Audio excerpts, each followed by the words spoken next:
आप सभी भाई-बहनों का आध्यात्मिक ऑक्सीजन की ज्ञान संदेश कक्षा में एक बार फिर स्वागत है। देखिए, हम लगभग प्रतिदिन कुछ छोटे ज्ञान संदेश में मनुष्य जीवन के महत्व को समझाने का प्रयास करते हैं, ताकि सर्वप्रथम मनुष्य पाप कर्मों से बचे।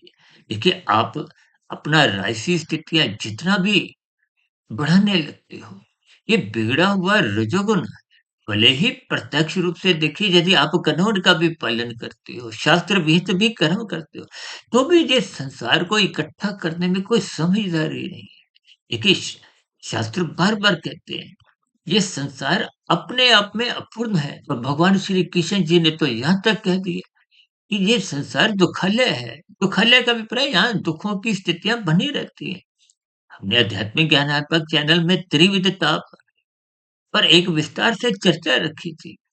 इन सभी स्थितियों को आपको में ज्ञानपूर्वक समझना चाहिए। संसार भावों की एक दलदल है।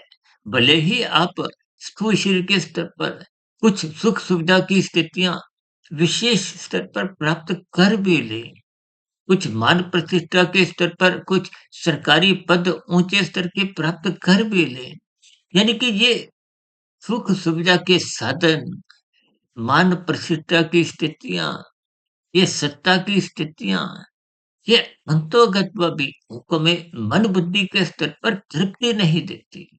जब तृप्ति नहीं देती तो भीतर में कहीं न कहीं खिन्नता बनी रहती है, उदासी बनी रहती है।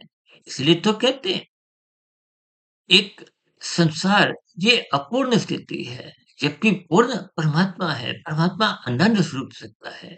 इन सभी संकेतों को हमें समझना होगा, अपने मिले हुए जीवन के महत्व को समझते हुए निरंतर श्रद्धापूर्वक सत्संग करने का अपनी एक रुचि जगाएँ। कल फिर मिलते हैं एक नए ज्ञान संदेश के साथ। तब तक आप सभी भाई-बहनों का इस ज्ञान संदेश को सुनने के लिए बहुत-बहुत धन्यवाद।